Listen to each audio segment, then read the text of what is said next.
This conference will now be recorded. Excellent. Yay.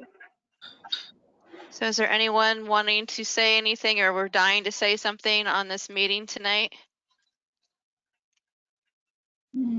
I was dying to say how great it was to have lunch with Kim when we were back in Iowa a couple weeks ago. So that was really cool. It was like a highlight of our trip, and there were lots of highlights. So It was really fun. You know, you guys are great in 2D, but I have to tell you guys the 3D experience is even better. Thank you. If you have a chance to meet Dan and Jen in 3D, it's really great. No, it was a lot of fun. And you guys got my husband all like talking and social and stuff. Your husband job. was great. It was so nice to meet him. yeah, so no, that was. It's like, then do you guys ever do this then when you do a trip or you have some big moment and they're always like, a week ago we were doing this, a week ago I was here, a week, and it's just like, I think it was yesterday was the first time we didn't have like a week ago we were doing this, like driving to Iowa. A week ago we were having lunch with Kim and her husband. This is so awesome. So. And it was fun to meet your sister and her husband too. That was really fun. Yes, they're good people. So I'm glad you got a chance to meet her and him. And so yeah, no, that's always. Now let me interrupt then too. Do you guys mind if just close your eyes and as we eat, because we just got out of like a church meeting. I'm about ready to eat my Mexican food here too. So Ooh, yeah, we're having Mexican as well. So ole to you. And yeah. So I hi. have to know what you guys got. I don't know. It's just random stuff. I don't know. We'll see. Christy, welcome. You want to introduce yourself? I'm Christy, from Colorado. I was diagnosed 18 years ago. Just finished my second round of my first dose of Ocrevus. So I don't have another dose until I'm thinking December. I don't know. Something like that. So, yeah. Yeah. How'd your second dose go? It went a lot better than the first. Good. It was, the first, it was, I was having shortness of breath. I couldn't really do anything. So they had to stop it, slow it down. So the second time I was able to get through everything without any complications. So it was nice that my body accepted it that time. Sounds really nice. So, And how are your MS symptoms doing after your second infusion? they're better, but not 100%. Saw my neurologist and he said, well, we can't really judge anything until at least a year after your first symptoms. I'm like, a year? So that was like, I want to say I started feeling not right, I think in February. He's like, well, just think of it this way. February is just right around the corner. I'm like, I still don't like your answer.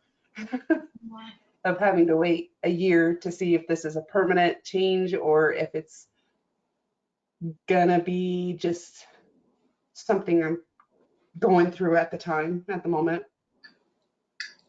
So we shall see. Oh, and it's cold in Colorado, hence the jacket. So How cold? Well, Cold enough. yeah, cold enough for me to get a jacket on and the AC's on. My husband thinks I'm crazy, but I'm cold. And I've had my jacket on pretty much all day. So had some wonderful allergies because we have forest fires going on here. So my eyes have been itching. It's just horrible. I didn't even know about it because I haven't been talking about it on the news. So I didn't know about it until my eyes really started itching.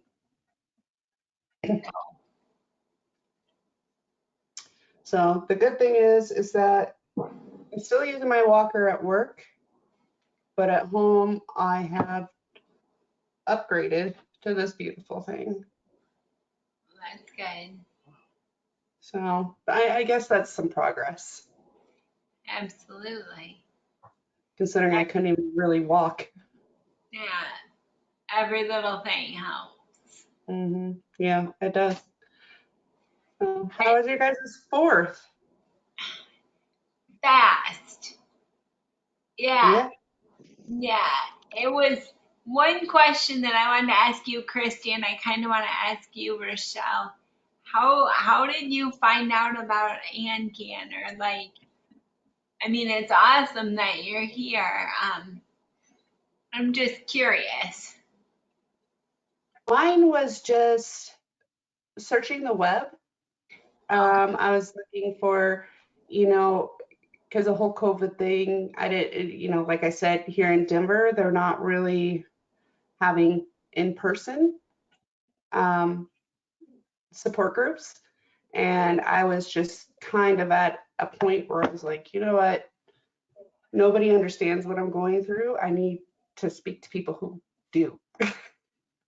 So I just looked on the web and came across this, and then I looked at some of the YouTube videos because I know that this is all recorded. And I was like, that looks like a really good group. I'm going to join the next time that they have a session. So that was what, 3 sessions ago, I think. Okay. 4, something like that. Well, we're happy you're back. What about you, Rochelle? So I was looking on the MS Society website for different just meetings because I had no clue what I honestly didn't know what MS was when I got diagnosed. And so like my second part of my first infusion of Ocrevus happened the day the world shut down in March 13th. You know, like school. I'm a teacher and school shut down and everything, and I was in the hospital getting an infusion, and then I was like, I need somebody. And so I looked on MS Society, and there apparently used to be an MS group not far from me, but ever since COVID hit, like everybody quit meeting, and they just quit meeting there. And I don't know if they're meeting somewhere else or not. I don't know. So I was actually going back and looking again today, and I saw that I had never seen the link for this before. So I was like, I will try it. Okay. Interestingly enough, Dan and my support group, our in-person support group here in Michigan, we are having our first in-person meeting in September. So I don't know, Rochelle, if you go back to, Frank, I don't know if you've heard like groups in Kansas that are meeting in person. And by the way, hi, Tim. Yeah, I was gonna say because we had they had like a national like teleconference for the National MS Society had a teleconference for MS support group leaders, and they are starting to enter into doing more in-person things. So yeah, check back. I mean, obviously, come back to this group, yes, Certainly. but check and see then. You're in North Carolina, correct? Yeah, and everybody. I mean, just look because the National MS Society, they are hosting in-person groups again, or moving forward with that. We have to wait until September, but that's more like a local thing versus society. So nice. Oh, okay, cool. Thank you. Tim, why don't you introduce yourself? Welcome back. Hi. Well, I'm sorry I'm late. I had to put my girls down to bed tonight. It's my night to do that on Tuesdays, and they were a little bit difficult to put to bed. But I'm Tim. I'm here in Fredericksburg, Virginia. I got diagnosed with MS. Let's see here, March 19th of this year. We've been tracking it for a few years now, about 4 or 5 years now. I have CIS, so like MS Light, I guess, is the best way to describe it. And I will actually be going to Wilmington, North Carolina on Saturday for Record Store Day. And I'm driving down there and going to spend a day or two down there and hang out in North Carolina. Oh, well, it's nice, but it's hot. Beware, it is hot. Oh, it's hot everywhere. I'm from Chicago, and you know, when I moved down here to Virginia, I was just like, doesn't it ever get cold here? Never does. So. Well, you can come to Colorado. It's pretty cool today. I think the high was like 78 or something like that. Yeah. Colorado to Denver, beautiful city. Smells a little bit weird, but there's a bookstore downtown there that I just absolutely fell in love with. I forget the name of it, but I had a great tour. Cover. What was that? Probably Tattered Cover. That's it. Yeah. That's like the big bookstore in Denver. It's a nice bookstore. Yeah. I hope they made it through the COVID shutdown with everything. I hope so too.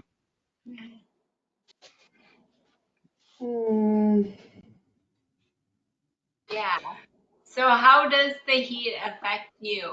I mean, now that we're talking about it, Tim, you had mentioned it, and Rochelle, you had kind of said something about it. And I'm just curious, how is heat, you know, as we're going through like super hot time? It affects me terribly, but anybody else can go and explain first. Because I could talk all day about how much I hate heat. You were going to say something, Tim? Oh, I'm just totally agreeing with you. I was the person, I'm like, oh, heat doesn't bother me anymore. I was wrong.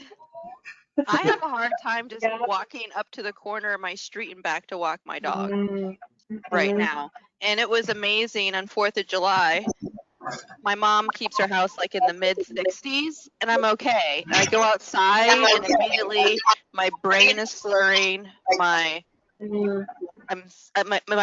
brain is slowing down. My words are slurring, and I'm walking funny. It's just like you go outside, and boom, it just hits me, and it's just so crazy. Then I come inside, cool down, and I act more normal. And I go outside, and I just it's.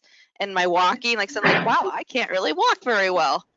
So I've had a hard time this summer with the heat. And I was talking to one of my Canadian friends who has MS, who lives on the western side of the country, and we're like, we need to go south in the summer. And I'm not talking south like Texas. I'm talking southern hemisphere. I'm like, we're gonna be the different snowbirds. We're gonna be like the winter crew, or we're gonna go and just be in the winter all the time because we don't do so hot.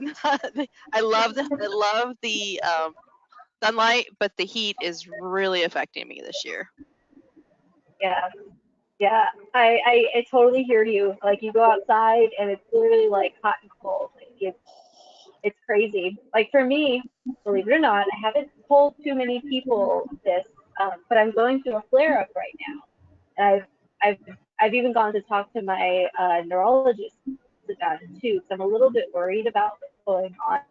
But like my anxiety has just skyrocketed through the roof lately, and it's only exacerbated by the MS hug. So I don't know if everybody here is familiar. I know a lot of us are, but just in case you're not, the MS hug is basically like it affects your chest area. So some people can feel like you have a corset on, like it's sort of like hugging your chest. For me, it affects the top of my chest. So it feels like there's something heavy on my chest at all times. So it's hard to speak really loud. It's hard to vocalize. It's hard to just breathe normally. I have to actually think about breathing, which can be really scary. And I have an increased what's the word, risk of panic attacks. And unfortunately, the last few weeks I have had one panic attack already. So not going so well. And so yeah, this is what heat does to me, and it's not fun. Like, I even have a brand new symptom now that I'm a little worried about because I'm on Ocrevus, so it's kind of a weird gray area for me. But anyway, back to heat sensitivity. I don't know if any of you guys here suffer from sleep apnea, and I like to joke all the time that I probably yawn every 5 to 10 seconds.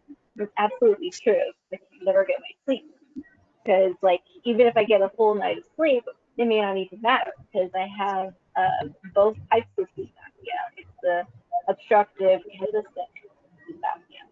So double whammy right there. And yeah, that gets worse. What else? The dizziness gets worse. My eye optic neuritis problems get worse. What else? There's a lot of things that get worse, and I don't always remember them. And it's funny because sometimes my neurologist has to like ask me which symptoms I'm feeling. Like, she'll just like name one, and I'll be like, oh yeah, I'm feeling that one. Because it just comes and goes all the time. But that new symptom, I wanted to ask if anybody has felt a weird like spider tingly sensation in some part of your body. Because for me, like, it's a new symptom, and it only happens on my hip and on one side of my hip. And it's just this one patch of area on my hip where it just feels like there's something crawling underneath my skin. So it's just a very weird feeling. I just didn't know if anybody felt that before. I don't like it. But anyway, I could say more about heat intolerance. Is there anybody else who experiences that? I can't do heat at all. I can't. It literally drains me to the point that I'm useless. I feel like I move slow as it is, and then when I get in the heat, it's like I feel like I'm molasses. And people are always like, keep up, and I'm like, I'm trying, I'm really, but it's just like it's too hot out. I can't need air conditioning like now because I literally feel like I'm gonna collapse if I don't get into some air conditioning and cool myself off. I'm actually surprised. We went camping last month. I'm surprised I made it the 4 days that we went camping without just dying.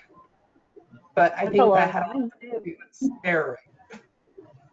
So it was right after I had finished the last steroid treatment. So I think that had a little something to do with it.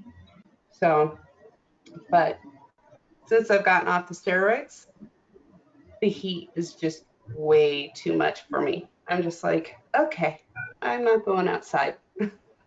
I have to, but I'm not going. Just the thought of going outside. Yeah. Very. Robert, how are you doing with working outside? And welcome to the group. Welcome. Thank you. Thanks for having me. Hey, introduce yourself before you answer my question now. Sorry. What's that?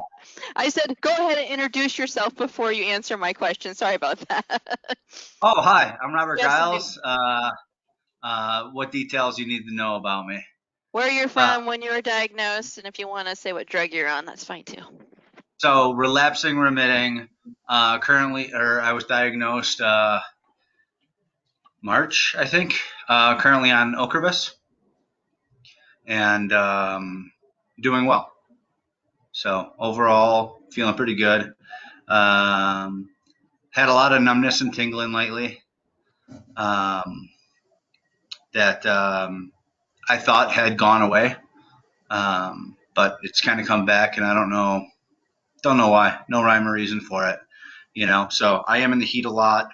I do. I never did get around to getting a cooling vest. I put the application through and never got one. But I do have one of those like chamois, whatever, I put on the back of my neck, and that actually really helps.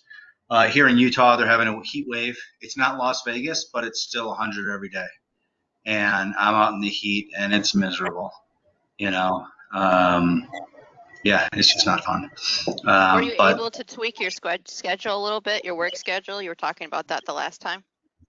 yeah, so I ended up, I've been starting on between 5:30 and 6 o'clock so that I Right. can be out for the heat of the day. And I don't have a lot of clients that open up that early, but I schedule it. I work it any way I can, you know. So what's been the topic of tonight? Well, We've we're been talking. still kind of going around, and I think we're all running a little late tonight, or not running late, but it's just, you know, it's a support group meeting, and we're just kind of still introducing. So I don't want to not, I don't want to leave Karen out. If you just want to, Karen, say hi to everybody. We have a couple new people here tonight. Who's the new people? Well, Rochelle is new tonight. Rochelle, Wave Rochelle so she can find you. There we go. and then Christy has been here before, but I'm not sure if you two. Yeah, I was here when she was here. That's why I Okay. thought, my memory's bad, so I'm like, okay, what am I missing? No. Okay.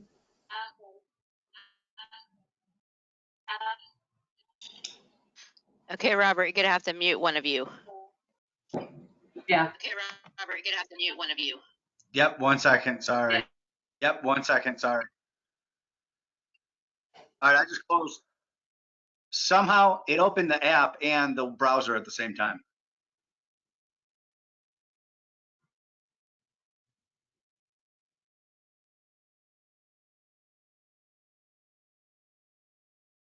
Okay. So Karen, did you want to introduce yourself? I think it's done, Karen. No meds, no so-called disease-modifying therapy. Where are you living at? Who asked that? Kim. Oh, Where are you from? I'm in Oakland, California. There we go. Yeah, I had somebody here, so I came late, but then again, I'm just always having a problem getting into this app because it'll say you have to download the app, and I know I don't have to because I've been able to get in without downloading it.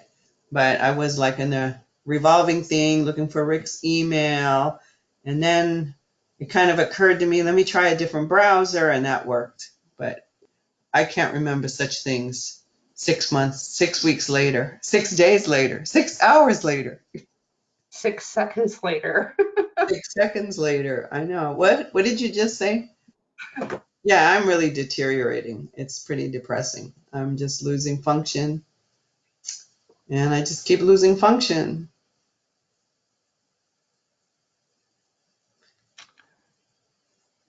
I know that feeling all too well, just recently, with my flare up and all the new changes in my life. So I can empathize with you.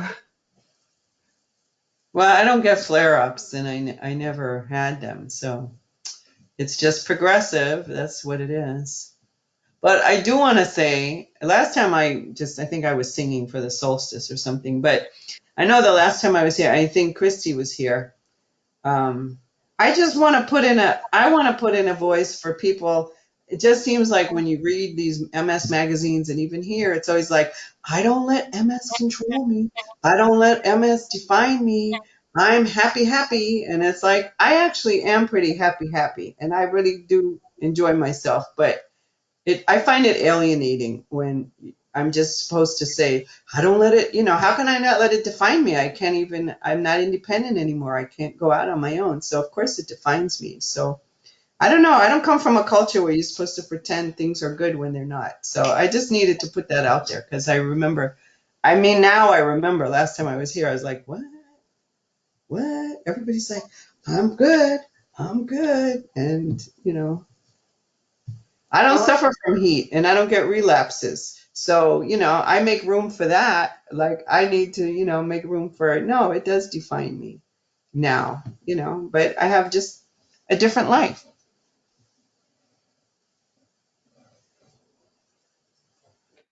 yeah, and I can say yes, it does define me, but I try not to let it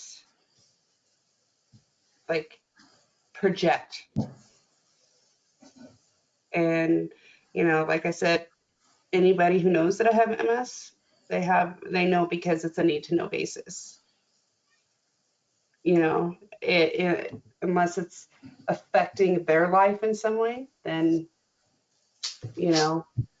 that part does define me because it's affecting somebody. But I try not to let it define me. So I It, think what. Oh, go ahead. I was just going to say that I understand both sides of the coin because on the one hand, you are not your diagnosis. On the other hand, you kind of are your diagnosis. mhm. It's you don't, at least I try not to let it sink into me. There's at least that. I know what you mean, Karen, when you say that there's so many messages of positivity that can feel alienating and overwhelming. And it reminds me of a few weeks ago. I don't usually do this, and in fact, it had been a long, long time when on social media I have an Instagram, and I posted a video of myself right after I stopped crying because I think that was one of my panic attacks. I think I've had more than one in the past few weeks. I don't remember. Um, but I was just sitting by myself in my studio and I was just so overwhelmed with everything, with life. And I remember sitting there and thinking, like, I need to just, I need to just do something. I'm crying and I can't stop crying. And I want to stop crying, but I can't stop crying. You know how anxiety goes. And I just remember thinking, I'm just going to take out my, what did I take out? I think I took out my watercolor paint pens because I have watercolor paint pens and, you know, I like to just scribble with them. I just don't do too much with them. But I did, and I decided that I'm going to film myself doing watercolor paint pens because in that moment, like I would feel like a hypocrite if I didn't, I preach so much about art and how much art has helped me. And I feel like I'm just going to film myself because I need to do something with my mind. And so I did film myself. And then I did something I didn't think I was going to do. I posted it to my Instagram. And like, it felt like such a relief to just put that out there for people to see it. Because no, it's not a happy go lucky. And yes, it, it's not a happy go lucky message. And this is unfortunately the reality of what MS is. It's not always pretty. And, for me, like, I like to be honest in general. And so I felt like I kind of needed to put that out there to show people that this is just something, what I was doing with the watercolor markers is just something that really does help me. If I can just scribble it on paper and not even have to think about it. And in the beginning of the shot, you can kind of see like when I like dried off my tears just enough to be able to see like what I was doing to get my supplies and stuff. But anyway, long story short, Karen, I understand where you're coming from. You're not alone in that. Well, I mean, especially it's so frustrating because I don't appear that way. I don't appear. It's been very helpful to come here. And all I get is you look great, you seem fine. I don't see anything wrong. And I get that all the time. And it's like, but I can't even walk, I almost like tripped. I was at another thing today. So, where I can be honest, actually I have like it's a right kind of a writing group. And I just feel it's really important to have those places where you can be honest. Like, yeah, you don't have to tell the whole world, but if I just felt like the last time I was here, that was like, I thought, wow, okay, gotta just be happy. And I just need to put that, I just wanted to put that out. And that's a fair, thought, I think, because I do agree with you, Karen. There are times that I feel very alienated and ostracized, and because I can't do all the things that everybody else can. So, yeah, that this disease does define me in that aspect. But I'm just saying, for me, it's more or less like I'm not going to let it define me as a person and how I want to come across to people. I'm not always happy, trust me. But I'm also not going to be woe is me because of the MS. So that's where I'm kind of coming from when I say I'm not letting it define me, is that. Well, I'm not talking about you in particular that you said it. I mean, I didn't hear that. I don't have that recollection. But, about crying, like I live alone, so I don't have any support and I can't continue to do that. And I've been working on trying to find a caregiver, and I couldn't move on it. I have a social worker. She goes, okay, you're going to work on that. Because I've had like a ton of things I've had to do since I met her 2 years ago. And she's like, Karen, you're always moving. You're always doing it. I listen to people, they go around in circles. So now you're going to look for a caregiver. I'm like, okay. And the following week, I was stuck and I couldn't move. And I couldn't move. And I thought, well, maybe I should call a social worker. I need a jump start. But there's someone I know, because I used to train caregivers. So it's not like I don't know what they do. I don't know what it is. But it's very different when, oh, wait a minute, I'm the one who needs the help. So there's somebody who got me into teaching it like 20 something years ago. And we haven't been in touch, but I saw her name on the Nextdoor app. And I called her in April, or I reached out to her in April, and we just never connected. And then I was just going, instead of calling a social, why don't I call Hannah? I mean, ironically, that's her name, Hannah, too. And I was like, why don't I call her? And then, she said, oh, Karen, you got me, because it's been like 2 months, trying to connect, but not, now I really need some help. So, she said, can I, and she said, what's going on? And I said, and then I didn't think I was going to do it, but it felt so good afterwards. I went, I don't want to have a caregiver. I don't want anybody to take care of me. And it was someone who's been an attendant. She's worked more with disabled and attendant, but works with IHSS. And so it felt, after that, and she said, okay, I'm in a meeting. I'll call you back. She called me, and I was like, I don't really want that. And she said, I know nobody does. And then she came to my house the next day. But after I hung up from her, I was like, okay, I can look for one now, and then she, so she came over, and that's just also because she's worked with the disabled, looking around my house. Am I going to be able to stay here? What's going to happen? If I get a wheelchair? It's precarious getting in and out of the house. So, it was really useful to have that kind of thing. And then the following week, she called me and she says, I know this woman, Blanche, and she's looking to move to the East Bay. I don't know. It's just a thing. Maybe, you can at least hire her as a caregiver, but maybe, maybe she can be a roommate. And I was like, but I don't want to have a roommate, and so I was just crying. And then that night, I stayed up like all night throwing stuff out. I'm like, okay, you know what? Maybe I can move into the front room. Maybe I can have a roommate. Maybe it could be a roommate and I hire a caregiver. What can I do? So, I mean, it's just, you have to get in touch with those feelings to move to the next thing. Well, okay, I'm just going to give you a brief thing. The first person she recommended, because I just sent a note to my social worker about that, but I even told my specialist. So she's like, oh, are you looking for a caregiver? She recommends this person, and she goes, and her name is whatever, and she goes by they. Is that okay? I was like, maybe, they, okay, fine. And then she said, oh, and she's, looking to move. I was thinking maybe you could have her move in. She's looking to move. She has 2 cats and a dog.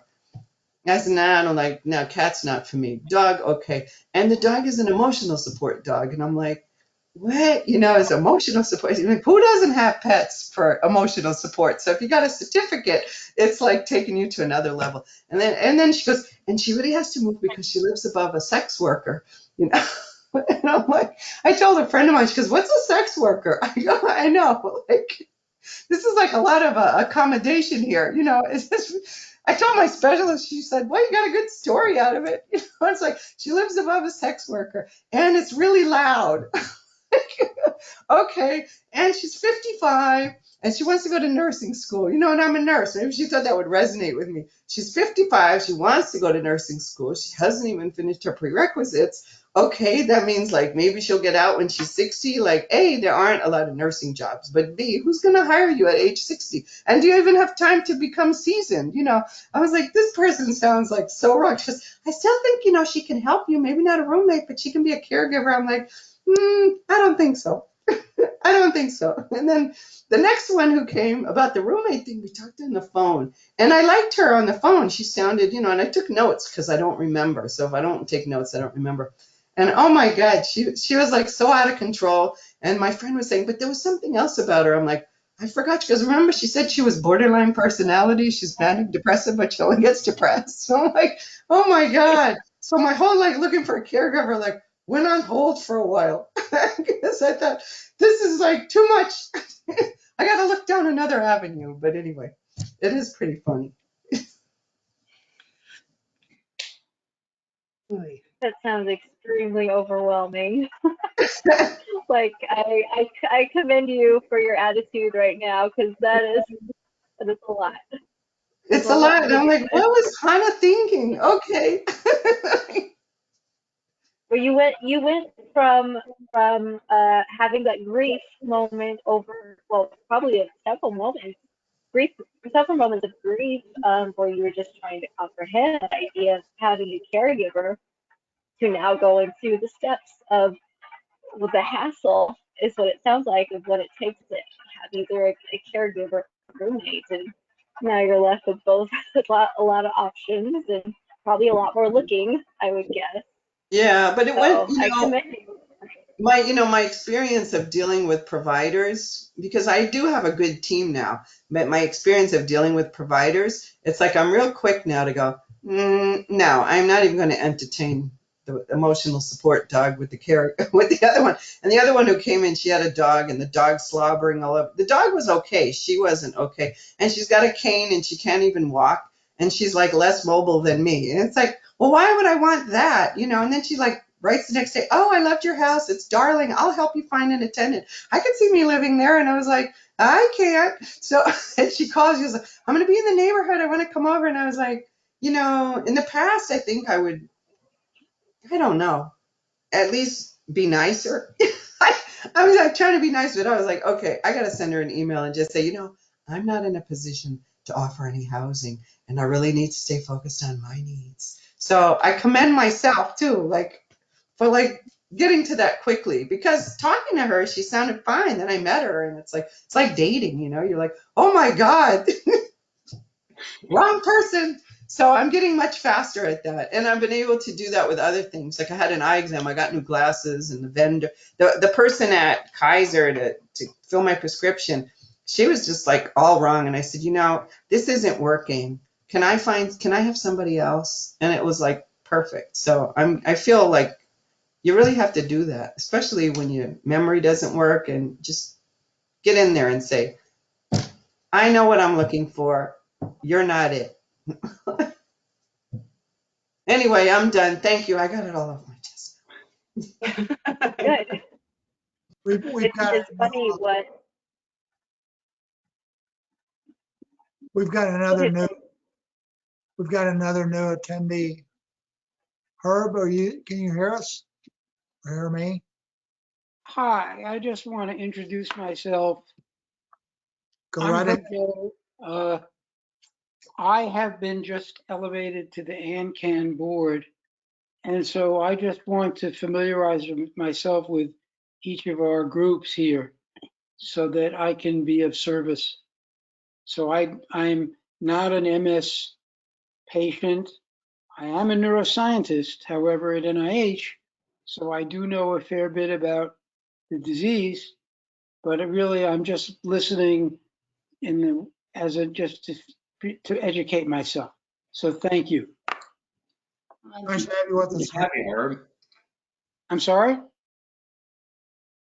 It's good to have you. Thanks for stopping by. Yeah, I appreciate that. Thank you.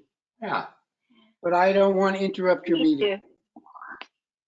too. No interruptions. This is awesome.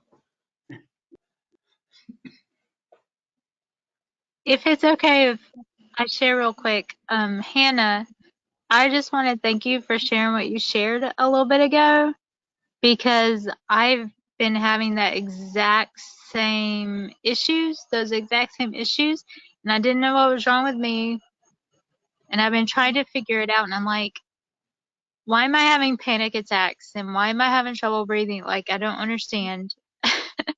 And after you explained it, I was like, that is exactly what's happening. I didn't realize it would be associated with MS. So thank you.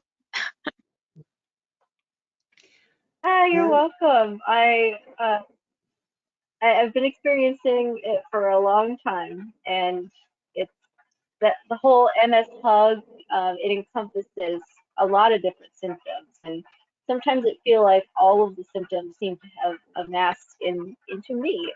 So anything you'd like to ask, just go for it. Pretty much just, how do you start breathing normally again and not having a panic attack? Yeah. Well, I have to literally just move slowly. Like I just feel like I walk slowly. I have to breathe in deeply and often. I have to be aware, I guess, of how I'm taking in a sentence or two. It's all little things like that that you literally, prior to MS, I never would have thought about ever. But the act of moving slowly, the act of, and when I say slowly, I don't include my hands because I'm a very animated person and I'm always moving my hands. Like, but I just walking, there was another thing that I was talking about this with somebody earlier today too. I told her another thing, but I really don't remember.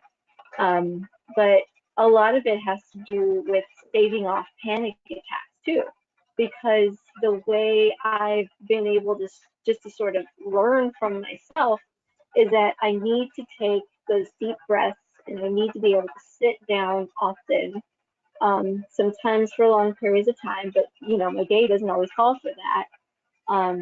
But I need to be able to I need to be able to just breathe. That's really So what a breathing technique that I found is you breathe in for 4 seconds, you hold for 7 seconds, and then you exhale for 7 seconds. And that's a proven way to lower your heart rate. And anytime my anxiety's through the roof, or I'm trying to lower my heart rate for whatever reason, 4 in, hold for 7, exhale for 7. And that is that's a good one. a great breathing technique. That is a good one. I don't always remember the breathing techniques like that. I've definitely heard of them. And now that you reminded me, I'm going to have to incorporate that one again. Because yeah, that's a good one. But I was going to say something. Man, that memory, just like it's so fleeting. That's okay. I know I'll remember it in the middle of a different conversation because that's what For me, I just get really aware of my surroundings and what is going on. So it's just at that time, everything else kind of, I zone out so I can concentrate on me. Because when you get the MS hug, it's really like, it's hard to describe. And I used to get them and I honestly didn't know what they were until I came here. And then somebody, I think it was Robert, he was asking, what is the MS hug? And I want to say Hannah was the one describing what it was. I was like, that's what that is. And it was just like, when that starts to happen, you have to really just focus on the situation, on what's going on. For me anyway, I need to like take a step back, focus on me, and tune everybody else out.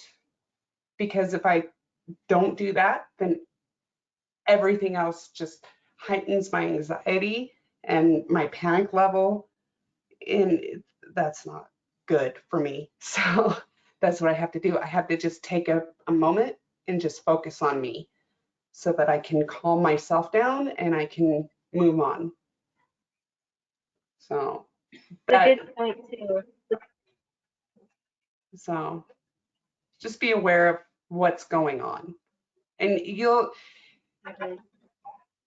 for the newly diagnosed, you're probably getting more and more aware of circumstances that you weren't in tune with before. And it's really weird how it all just kind of melds together. And you're like, oh, okay, that makes sense now. You know, it's just a weird, you're like epiphany that you're like, oh, well, that explains that. So it kind of eases your mind too, knowing that this is a normal thing. So, and before it was, you didn't know if it was normal, and you didn't know if it's something that you should be really concerned about. But as you go further in your MS journey, you'll start coming across stuff and you're like, oh, okay, now that makes sense. Whereas before you had no idea why something was happening. So Yeah, I need to know when to say. My husband's always asking me, should I take you to the doctor? And I'm like, I don't know. I don't know what to do. So, but that actually makes me feel good because I almost had him take me to the doctor yesterday for it, but they wouldn't have been able to do anything. Really. you know, Does your in my 18 I was years, just gonna, sorry, I don't know who was talking. you're good. You're good. Go ahead, Christy. I was just gonna say, and I mean, I've had MS for 18 years, and this last year has been my most challenging. That's the first time I ever got diagnosed, or not diagnosed, words. First time I ever got hospitalized. First time I ever got steroid treatments for flare-ups. It was a lot of firsts for me. So it was a lot to take in, you know. But when I got hospitalized, it took my husband roughly about a week and a half to talk me into going to the hospital. So, you know, I'm glad that he did, because, you know, it kind of woke my neurologist up. And, you know, he's been more like communicative with me on certain things, and it's just like it's been nice to have him in my corner finally. I mean, I can't say that he hasn't been in my corner, but he hasn't had a reason to really be in my corner to help me get through a lot of the stuff. So yeah, going to the doctor or something like that is going to be a knee-jerk reaction. And I think until you really understand everything that's going on with you, I think that you're probably going to make some unnecessary trips to the doctor just because you don't know what's going on. So, and that can be scary.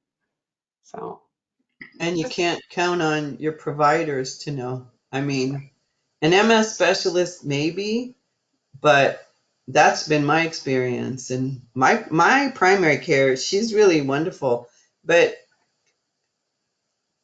there's so much that happens that you're like, well, is it the MS? Is it not the MS? And they don't know. I mean, they know in theory, but they don't really know. And for me, when I have questions about stuff, like recently I had this UTI and tossed the sample but I just feel so lucky that my MS specialist neurologist has a nurse who has time to answer those questions, because she seems to be like the most informed.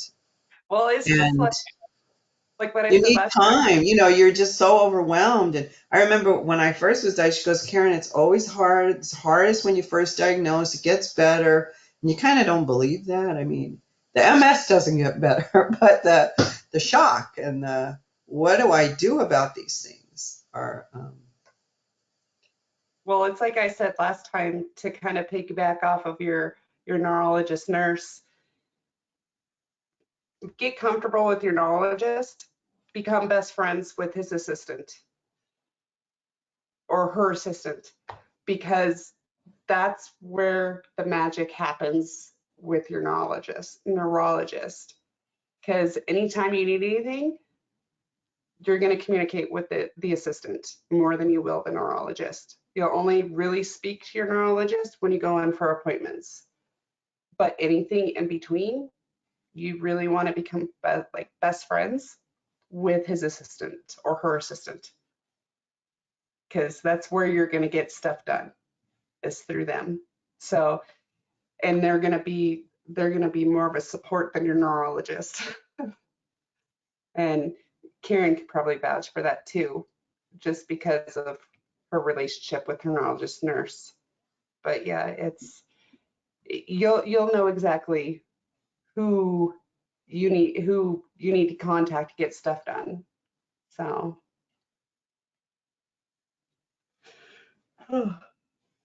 Thank you guys. Y'all are awesome. You have no idea just the amount of less anxiety I have at this moment just hearing y'all talk. Well, I missed your intro, Rochelle, but I was diagnosed 2 years ago in 20 whatever year. What year is it now? Right, the year that didn't happen, but January 2019, and that was after I told I didn't have it, I did have it, I didn't have it. Just a mess. It was just a big mess, and I didn't have. Started to use a cane, not even all the time. Now I have a stable of walkers. So for me, because I'm older, it's just a really rapid descent. And it was just so baffling to just feel like, wow, I think that's why when it was like, I kept being told by the neurologist, well, we don't know. Everybody's different. And then I come here and people here are younger than me, older, my age, older than me. Yeah, relapse remission, secondary progressive, primary progressive, and it's like, no, we're really not all that different, are we? I mean, I've really, okay, I don't get the MS hug, and I'm not sensitive to heat, but I've always been sensitive to cold. So, and then we had a heat wave, so of course I'm sensitive to that. But, we're not all that different. That's for me been, I only joined in February, so I was 2 years on my own, and from the first meeting, it's been like, oh, thank goodness I found this group. Thank goodness, because it's just so validating, and just to feel like, oh, okay, no, I'm not that different. it also helps to make you feel like you're not alone in this battle.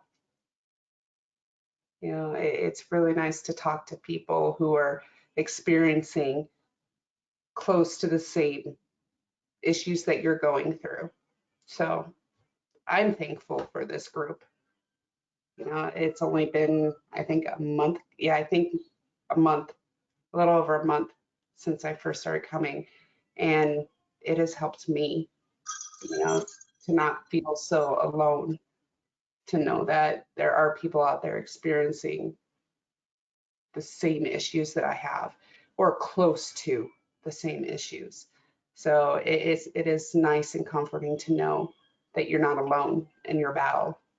There's plenty of people who can, you know, lend an ear and give you advice through your journey. So, yeah. I think that's the, that's the, if we can say beauty of MS, sort of the MS patients, is just like, I don't believe I've ever had the MS hug, but I can relate.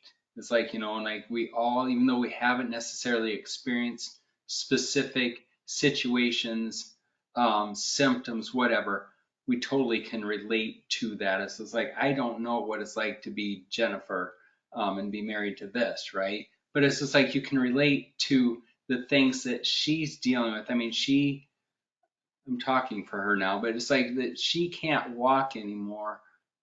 I can relate to that. I've never experienced that, but it's just like you can relate to that. So it's just like to be here with like 9 other people who all I have to do is talk about just some sort of wicked MS symptom that maybe only I have, but you all get it.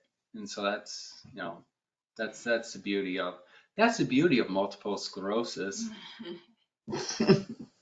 Yeah, I was telling my mom the weekend I was meeting Dan and Jen. I was just like, it's like the silver lining of having MS, because you forget about. I was like, how many amazing people that I would have never met if I didn't have MS. Seriously, and it's just like you go in and you need another MSer, and like boom, right away you're like, oh yeah, you get me, girl or guy. I was like, sweet.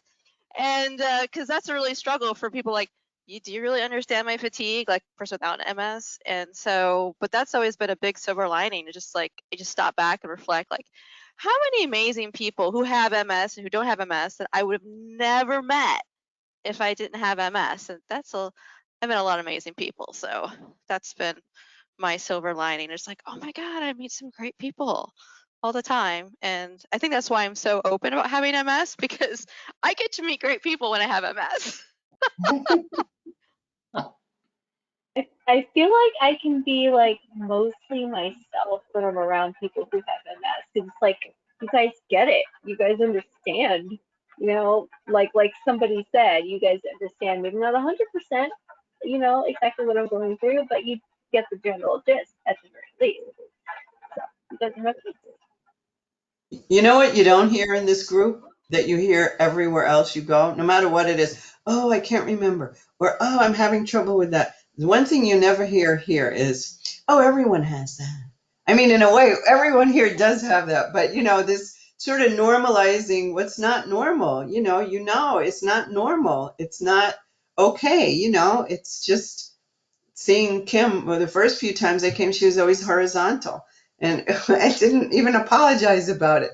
But, it's like, oh, so you need to rest today? Or someone I met recently and became friends with, but I'm like, she's like calling me early. I go, look, I'm not a morning person, and 10:45 is the morning. It's my time to do whatever. And she said, oh, well, everyone needs to rest sometime. It's like, no. I am not a morning, this is who I am. But I mean, I was always like that. But now it's even more so. It's like, no, I don't have to say because and I get tired a lot. I have fatigue. Oh, well, everyone has that. No, everyone, like, that's funny, and here it's funny because I'm saying, well, here no one will say everyone has that. But actually in this group, probably everyone does have that. Yeah, I totally get what you're saying, Karen. Like it's almost like a big weight has been lifted off of my shoulders because now I'm surrounded, by people who really do understand. And yes, I wasn't a morning person before, like we said, but now I'm really not a morning person. I'm not even an afternoon person these days. So, but you guys get it. Like everybody who has MS understands that. And it's And the opposite for me. I'm such a morning person. I hate staying up late. And I hate sleeping in. So I think that has a lot to do with my husband, though. I used to be asleep all day type of person, and then I met Steve, and he was in the military, so he's up and at 'em at 4 o'clock in the morning. And I just kind of melded that way over the years. So yeah, now I hate sleeping in. I feel like my whole day's wasted if I've slept in. Like slept in until when? Like what's the latest you get up that makes you feel like you still have a day to salvage? 7 a.m. Wow. And I'm above and beyond. If I'm up at 7 o'clock on the weekend, there's got to be something happening that I'm up that early on the weekend. Yeah, Well, wait until you have twin girls. I am up at 5:30 Saturday and Sunday morning watching cartoons with them. Oh, Tim. That's so sweet, though, Tim. Seriously. Yeah, Well, and you're smiling about it. that's why I had kids, so that way I can watch cartoons and, nobody thinks I'm weird. So, oh, I do either way. I don't care. I am subscribed to Disney Plus, and I take full advantage of that. And I don't even have kids. So, and people. Okay, for the night owls in this crowd, or the not morning people, I'll give you a little snippet of a song. I heard this song and I was like, that is my theme song. And I forgot about the song, but I was singing it the other day. I ain't got nothing on my plate. Please let me sleep in late. I feel no catfish biting at my bait. Please let me sleep in late. I want to lay here in my cozy bed. You know, I might be dreaming. I might be dead. Don't have to worry about gaining weight. Please let me sleep in late.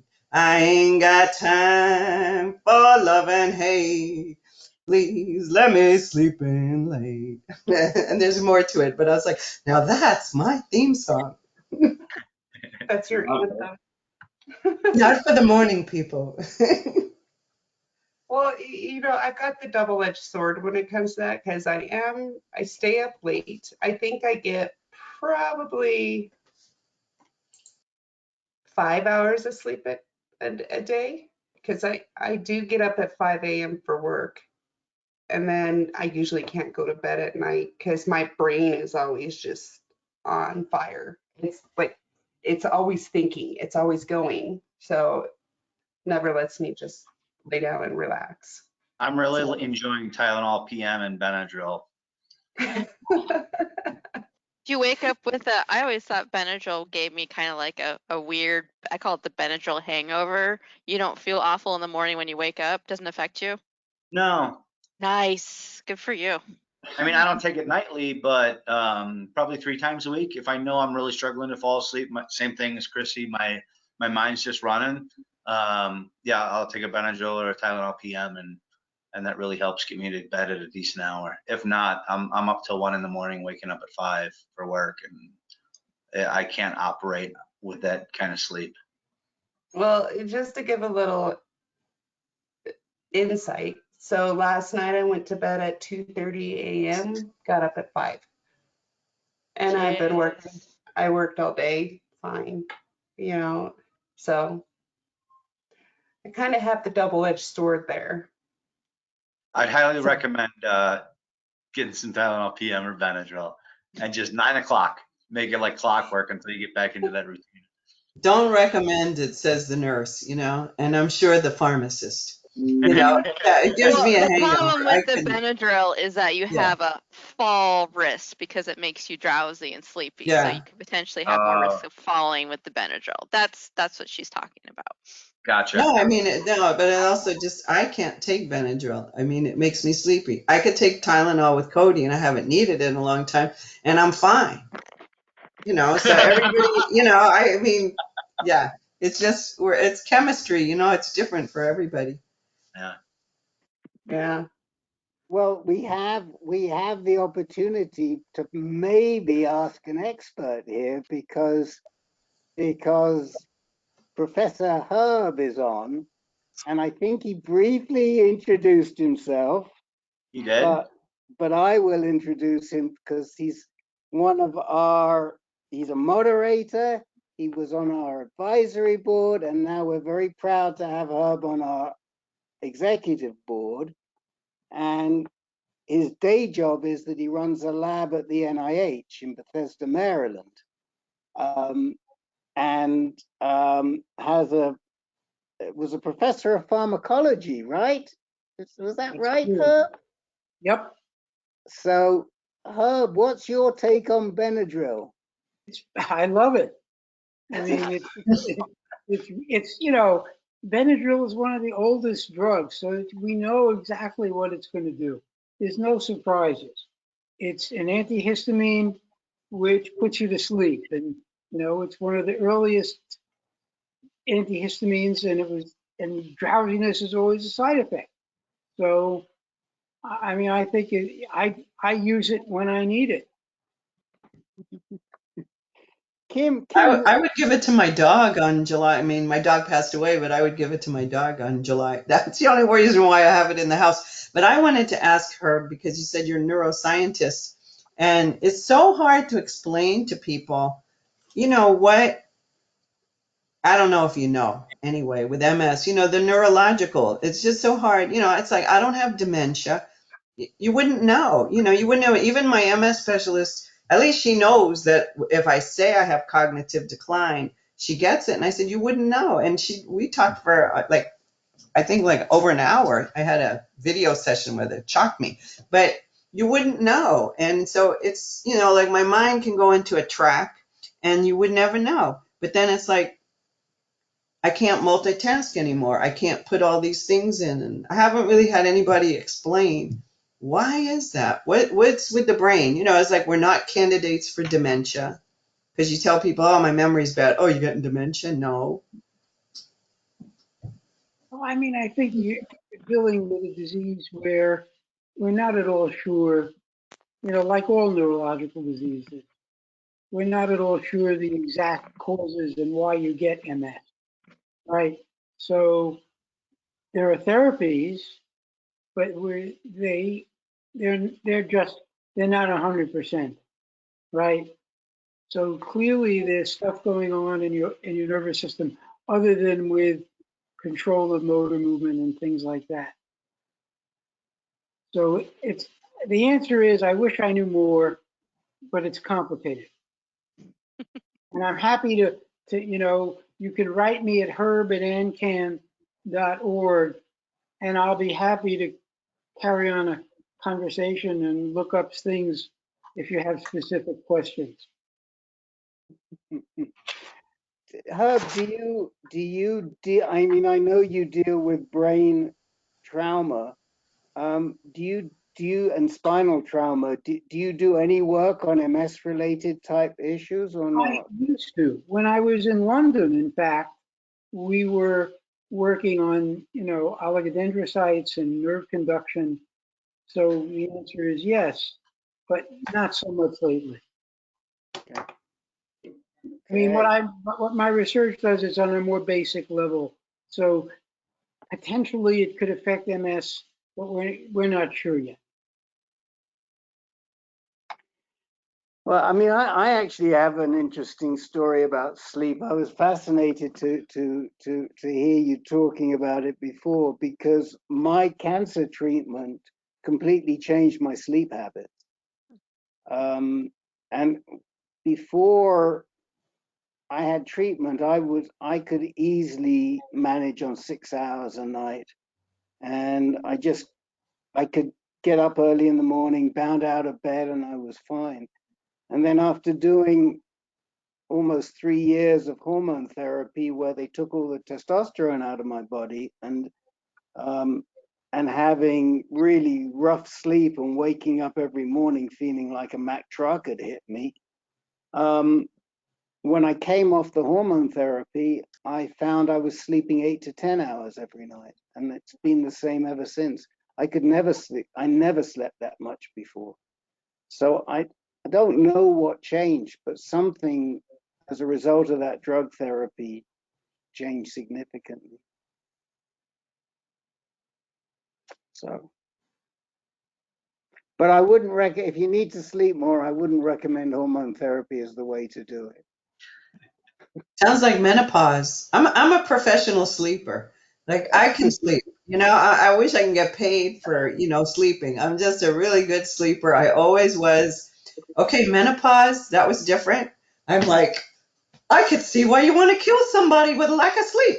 That was the only Well, unfortunately that didn't last long. And then the only time I couldn't sleep for like the first few months after I got this diagnosis, it was just so, I couldn't sleep. I would agonize and stay up at night and I just couldn't sleep, And now if I don't sleep, it's usually because I'm just excited about something. I'm like reading or I'm cleaning up because I'm throwing things out and all that. so But it's interesting because in fact, hormone therapy that men go through for advanced prostate cancer is just like menopause, and all of the symptoms are very similar to menopause, from the sleep issues to the hot flashes to the water retention, etc., etc., etc. anxiety. Yeah, the depression, the anxiety.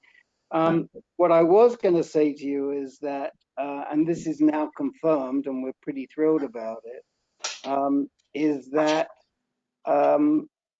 Dr. Miller, BJ Miller, as well as hosting a session with Dr. Buster in August, is hosting a second session with us in December on health anxiety. And it's really going to drill down, we hope, on this whole issue of health anxiety, which is not disease specific. It's across diseases, and we're going to have we'll have some experts on there, and BJ will moderate the panel. But one of the reasons I wanted BJ to do it is because when he was at UCSF in his capacity as a palliative care doc, he was a truly amazing therapist. I mean, I know because we navigated guys that went to see him, but they had such terrible anxiety, and they go from 2-week to 2-week period appointments with BJ, and he'd calm them down. How he did it, I don't know, but I feel like he really, really understands the issues around health anxiety and knows how to help patients deal with health anxiety much better. So that's my pitch for that. And of course, as you know, he's going to be working with Dr. Buster on putting together your healthcare team. So we're excited about that too. Right, Miss Jennifer? Absolutely. Bye, Rochelle. Thanks for joining us. Yeah. So Bye. so you're Thank gonna, you all so much. you're gonna have a workshop on how to put together a healthcare team? Like what a concept, yeah, I've just I didn't know I needed a team, and now I know I have one, but I'm a very strong advocate, but I don't think most people could do what I did, like without just to have a team and make sure that the team works for you. It's just so easy to go to the doctor and they said blah blah blah, and you're like, okay. I'm kind of frustrated with my team. I think I have some good people. I've got a good primary, and I've got good people at the MS clinic. But they don't send my information from one office to the other automatically. So I go to see my primary, and he's like, "Wait, you're on what? You're doing what?" Like, there's no communication between the two until I see them, and then they'll send me then I'll request the information being sent over, and then we won't address it until the next time I see the doctor again. So I don't know how to address that or get that information sent over, because I've asked on multiple occasions and it's still not getting done. it's very interesting what both of you say, and what Karen says, what a concept. And I think the problem is that we often think about going to a specialist doctor who's going to take care of all of our needs. And what we forget is the specialist doctor may know a lot about your disease, but maybe he doesn't know a lot about the side effects that the drugs cause that he's giving you to take, and maybe you need another specialty for that. Or maybe you need somebody to help you with your nutrition or your stress release, or all these different things. And we don't think laterally enough about putting together a team of people. Robert's point is well taken. When you do think about that, how do you move your health records around between them all? Because our system doesn't make it easy to do that. And those are issues that we're all working on. But I hopefully we'll talk a little bit, and I made a note of that. Hopefully we'll talk a little bit in the Managing Your Health team. I think it's August 31st. I think it's 30th or 31st. I can't remember off the top. But hopefully we'll talk a little bit about what about the issue around electronic medical records. And if we don't, Robert, I hope you bring it up if we forget, because it's a really. Is this something we could all attend? It's open to everybody, and we'll publicize it closer to the time. Yes. Okay, excellent. And also, Rick, creating a health team, like that wasn't something, I thought about. I was just trying to find out what was wrong with me. And then I just had all these other ridiculous things, like they thought I had thyroid cancer, like it was just crazy. And then I had anesthesia, which I had never had in my life. And then afterwards, I was like not being able to think. And I'm told, well, the anesthesia wears off. And it's like, well, I don't know. Herb might know. But if you already have brain disease that you didn't know you had, and you got anesthesia and you're not functioning like you used to, and there's no, I'm not getting validation about that. But I asked for a case manager, and then I was told, well, we don't have a case manager. And then the next day I called and I said, well, what about a social worker? And that has been like, oh my God, she's been like my favorite. And I have a really good team, but to have a team, it's just not something they even think about. Your providers, everybody's in their own silo and they're doing their thing. And then they're doing this thing, and then you're doing this thing, and there's nobody like putting it all together. And even your primary is supposed to. And my primary is really good. But like one day she said, because she doesn't have anything for me with MS. So she's like, well, I hope you don't take it the wrong way, but, I'm wondering about antidepressants. And I'm like, why would I need antidepressants? I'm happy about I like food, I do sleep, but I get up and I think about food, and I talk about food, and I'm interested in food, and I'm interested in things, and I sing, and I want to learn about this, and I'm reading a book. Why would I take antidepressants? Because you don't have anything in your bag of tricks. This doesn't make sense. I mean, I really like my primary. So, I said, I kind of appreciate where you're coming from, but I don't appreciate the sentiment of, so there's real things to be concerned about. I'd really like to ask Kim about this, because I think that the experience, my impression is the experience about being treated at Mayo is that Mayo comes in with a much wider view and more specialists introducing them to you from the beginning. Is that true? Is that true, do you think, Kim? Yeah, when I went back to Mayo to get diagnosed for MS, they set me up with my neurologist I had seen 10 years earlier, who was just a regular neurologist. And then he sent me out to all these other specialists. And then I came back, and then it was figured out, and I saw an MS neurologist at the same time. But yeah, I was just excited because a couple weeks ago, I got my Mayo appointments scheduled for September 23rd. And so I'll go in the morning, I'll get my MRIs done, I'll see the neuropsychologist late morning, and then the afternoon I see my neurologist. And between those appointments, the neurologist will speak to the neuropsychologist over the phone, and they'll talk about me. So he's already filled in what I already did there. He'll have my results, and then boom, boom, boom, and I'm out in one day. And it's just so nice, because it feels like when you have these different satellites working separately, a lot of things can get lost in the shuffle. So once you experience that, it's really hard to go back to normal healthcare. But I've been very fortunate with Mayo. I'm also incredibly biased towards Mayo because they saved my mom's life twice with cancer. So I'm incredibly biased with them. But I've had really good luck with them, and I'm very happy with the care I get up there. They found some things last time I was up there that my neurologist here didn't even ask me about when I saw him the last time, and I'm just like, long as my insurance pays for it, I'm going up there. They'll see me. So, but it's incredible to get an MRI that morning and then have the results that afternoon for your doctor. That's insane. Usually it takes days or weeks or however long it takes for them to get back to you. Now, I mean, I know Karen's treated at Kaiser, which is a challenge, whatever your disease is. You know, but the good thing about Kaiser is they'll refer you to anybody else in the system.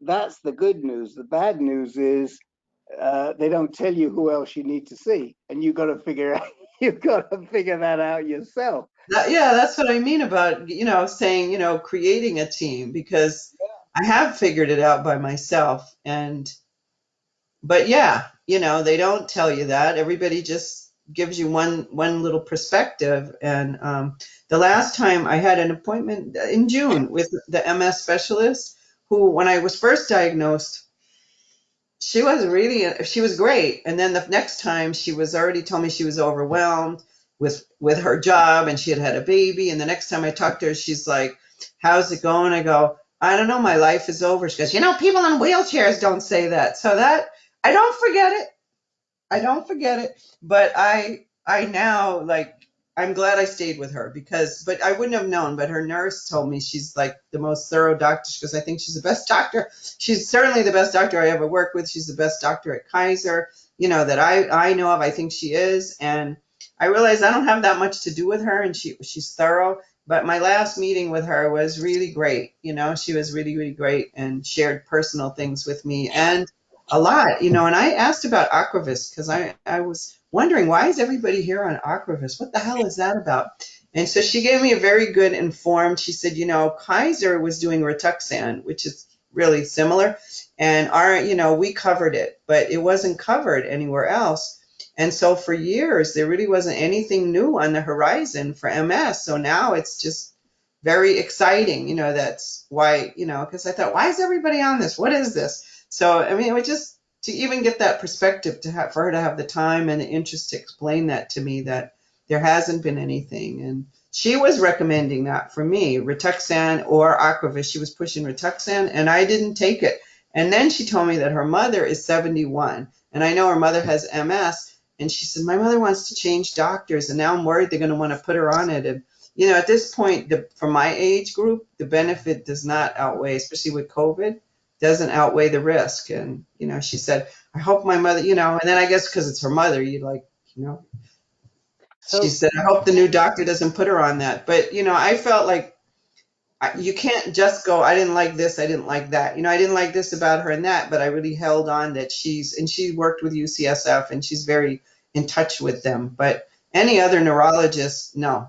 At Kaiser, it wouldn't work. So you just have to find the right providers, and you have to work with them, and you have to figure out who to get rid of and who to keep. But nobody told me I should have a team. Hannah, where do you get treated? Do you have a team, or are you treated by an individual? So as far as Ocrevus is concerned, I keep getting tossed around, based off of what my insurance will cover. Um, I have a neurologist right now who is not an MS specialist, but I really love the nurse practitioner, so I stay there. I stay there for her, and I think I agree with whoever said you should become best friends with the assistant, because yeah, she's been amazing. But other than that, I'm not really very savvy in the healthcare team department. And I've just sort of, because insurance just keeps tossing me around, because it changed for a little while there. Um, I just sort of gave up on looking after a while. At a certain point, I was already established with Ocrevus, and I already knew of certain problems that were stable. I stopped looking for a healthcare team. So now I'm at the point where I actually do need one. So this conversation is very useful to me right now. Yeah, and if you don't know what exactly you're looking for, it can get very frustrating and very exhausting. I still don't have a team. I'm starting to build it, but you know, it's still, if you don't know exactly what you're looking for, it's really difficult and not exhausting if you know what you're looking for. But if you don't know what you're looking for, you're going to be chasing your tail. Well, we hope. We And hope. I don't want anybody to undervalue a support group like this. You know, for God's sakes, if you have Yeah. a question, ask somebody that's been living with multiple sclerosis for 20 years, or Right. ask somebody that's been living with MS for 2 years. Reach out to your support group. I mean, that's why we're all here. We're not just here just like to listen. We're also insightful. If you have problems, reach out to your peers. We know, I mean, Karen, you just talked about that. We understand each other. And so that, Rick, you know, that's something that's so important about a group. It's just reach out to your peers. Absolutely. Well, And it's like don't be afraid to reach out to us in between meetings if you need something. I mean, you can reach out to Rick, go, hey, I need Jen's info, and he will send it or forward it on. And I know he's reached out to us moderators where someone needed help, and we'd reach out to them between groups. So don't be afraid to like, hey, you know, I need to talk or have someone listen to me. Like, okay, no problem. You know, don't be afraid to reach out to us in between meetings. right. You know, I think that's where when we talk about building the team, you know, team doesn't have to be professional doctors and things. And so it's like I feel that the team I've built, I've got a lot of unsigned free agents. You know, I just go and find here and there, and this person's going to do this, this person will do this doctor will do that. I mean, you know, this is my core. I mean, dude, nationwide, right here, I have nationwide help. So you guys are awesome. Nationwide. I thought that was what's it? He's retired. This is called, Nationwide on your side. yeah, Yeah. but this group, it's also called Social Security. Yeah, good point, Karen. Herb, what about you? Did you put a team together when you got diagnosed? You're You're on muted. mute. You're muted. It was sort of automatic. I mean, the NIH treats people, I think, like the Mayo in the sense that there's a team that looks at your disease holistically and then consults on treatment. So, yeah, I think it's a really important concept. I mean, to be honest, I think in any situation, and you know, I think in terms of mentoring and people guiding you through life, you need a team. You can't depend on one person. You need different inputs, and I think the variation in inputs and the team approach benefits everybody. Well, we are very excited that Dr. Bost has agreed to join us again. Some of you may know who Dr. Boster is. If you don't, then you're missing a treat if you don't join us on the same night with BJ Miller and Dr. Boster there together. That should be really something, don't you think, Jen? When is that? When's the date, Rick? Is it the 30th or the 31st, Jen? I'll look it up. Hold on. All right. I What don't month? have my phone right here. That's okay. I've got to open my calendar to figure it out because it's the 31st, Of what month? August, Tuesday night. Okay. On the Monday night, we have another webinar, a really good. Do you guys remember how the first one with Dr. Buster, we did the talk for MS? We're doing the same thing for blood cancers. So if you know anybody that's got a blood cancer, we're doing the same concept on the night before for blood cancers. But the one that you want, Would amyloidosis fall in that category? I don't know. Herb, I have to consult with my expert here. What's the disease? What are we asking? If amyloidosis would qualify for the blood cancer. Mm, it, amyloidosis could be in a lot of different contexts. So Yeah. not, I think it could and it couldn't depending on other issues. Anyways, I just figured it would be something good for a good resource for my sister because Mhm. she does have amyloidosis. Well, all these groups are free and they're all drop-in, so your sister can come to the Managing Your Healthcare team and she There can you come go. to one the night before. All you got to do is make sure if you're signed up, you'll get a notice. And if you're not signed up, hopefully you'll get a notice because we'll let you know somehow or other through the reminder. But if you're signed up on our in our database and you've ticked webinars, you get told about all of these. So, or you should get told about all of these. So, anyway, guys, Speaking of announcements, next Thursday, oh yes, Anna is doing another amazing art class.